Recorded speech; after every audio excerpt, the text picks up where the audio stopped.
Assalamualaikum warahmatullahi wabarakatuh.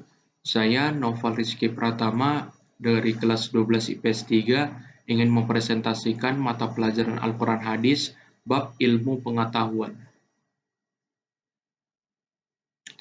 Yang pertama, surah Al-Alaq ayat 1 sampai dengan 5. A'udzu billahi minasyaitonir rajim. Bismillahirrahmanirrahim. Iqra bismi rabbikal ladzi khalaq. Khalaqal insana min 'alaq. Iqra wa rabbukal akram. Alladzi 'allama bil qalam. 'Allamal insana ma lam ya'lam. Shadaqallahul azim. Dengan terjemahan, bacalah dengan menyebut nama Tuhanmu yang menciptakan. Dia telah menciptakan manusia dari segumpal darah. Bacalah, dan Tuhanmulah yang Maha Pemurah, yang mengajar manusia dengan perantara kalam. Dia mengajar kepada manusia apa yang tidak diketahuinya.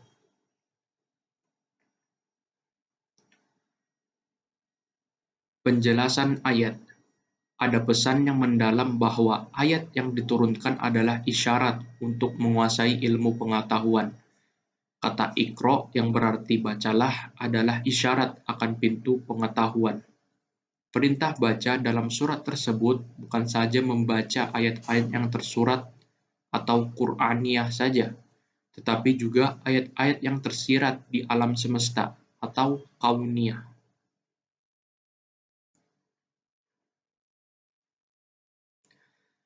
Yang kedua ada surah Yunus ayat 101.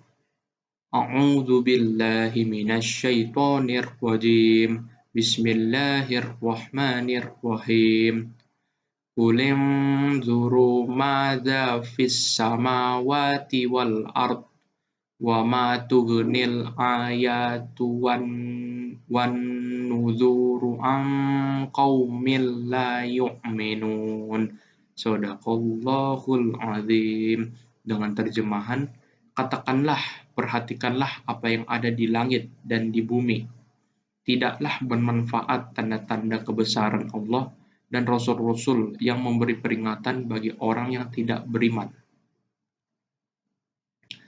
Penjelasan ayat. Ayat tersebut menjelaskan perintah untuk memperhatikan gejala-gejala alam.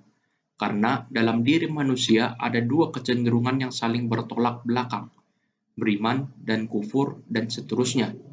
Allah memerintahkan manusia untuk memperhatikan semuanya, agar menuntun kepada keyakinan akan Allah Subhanahu wa Ta'ala.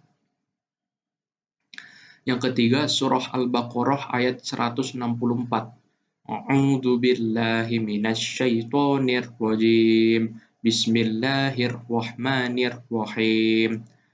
Inna fi khalqis samawati wal ardi wahtilafil laili wan nahari wal fulkil lati tajri fil bahri bima yanfa'un nasa wa ma anzalallahu minas sama'i min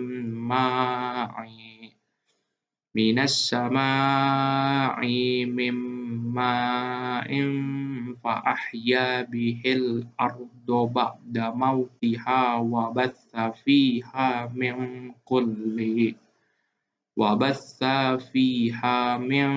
kulli dabbah wa tasrifir riyahi was-sakhabil musakhkhari bainas sama'i wal ardi laayatil liqaumi ya'qilun. Dengan terjemahan, sesungguhnya pada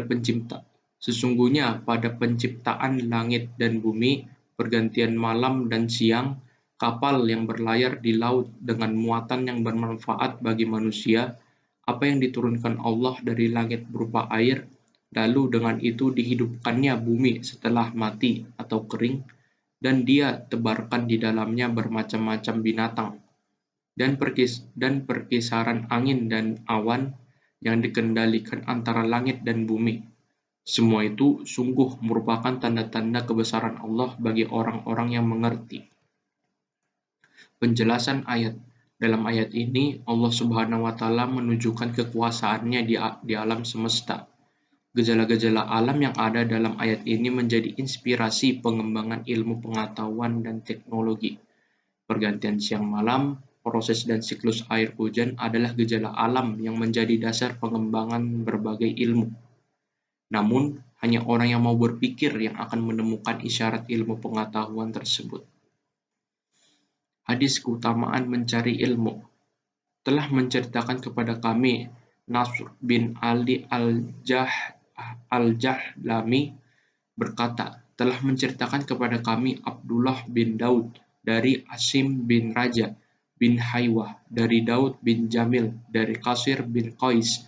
Ia berkata, ketika aku sedang duduk di samping Abu Darda di Masjid Damaskus, tiba-tiba datang seorang seraya berkata, Hai Abu Darda, aku mendatangi Anda dari kota Madinah, kota Rasulullah Shallallahu Alaihi Wasallam, karena satu hadis yang telah sampai kepadaku bahwa engkau telah menceritakannya dari Nabi Shallallahu Alaihi Wasallam. Lalu Abu Darda bertanya, apakah engkau datang karena berniaga? Qasir bin Qais menjawab, bukan. Abu Darda bertanya lagi, apakah karena ada urusan yang lainnya? Qasir bin Qais menjawab, bukan. Qasir bin Qais berkata, sesungguhnya aku mendengar Rasulullah Shallallahu Alaihi Wasallam bersabda, barang siapa meniti jalan untuk mencari ilmu, Allah akan permudah baginya jalan menuju sorga. Para malaikat akan membentangkan sayapnya karena ridho kepada penuntut ilmu. Dan seorang penuntut ilmu akan dimintakan ampunan oleh penghuni langit dan bumi hingga ikan yang ada di air. Sungguh keutamaan seorang alim dibanding seorang ahli ibadah adalah ibarat bulan purnama atas semua bintang. Sesungguhnya para ulama adalah pewaris para nabi, dan para nabi tidak mewariskan dinar ataupun dirham, akan tetapi mereka mewariskan ilmu. Barang siapa mengambilnya, maka ia telah mengambil bagian yang sangat besar. Hadis riwayat Abu Dawud. Penjelasan hadis. Hadis ini menjelaskan keutamaan orang yang mencari ilmu. Begitu besarnya pahala yang diberikan oleh pencari ilmu dan Allah menjanjikan surga. Hadis ini juga mengisyaratkan bahwa mencari ilmu tidak untuk kepentingan duniawi, tetapi karena Allah Subhanahu wa Ta'ala. Karena itu, para ahli ilmu akan mewariskan ilmu yang sangat berguna bagi peradaban manusia, juga pengembangan teknologi. Sekian presentasi dari saya, kurang lebihnya mohon maaf. Wassalamualaikum warahmatullahi wabarakatuh.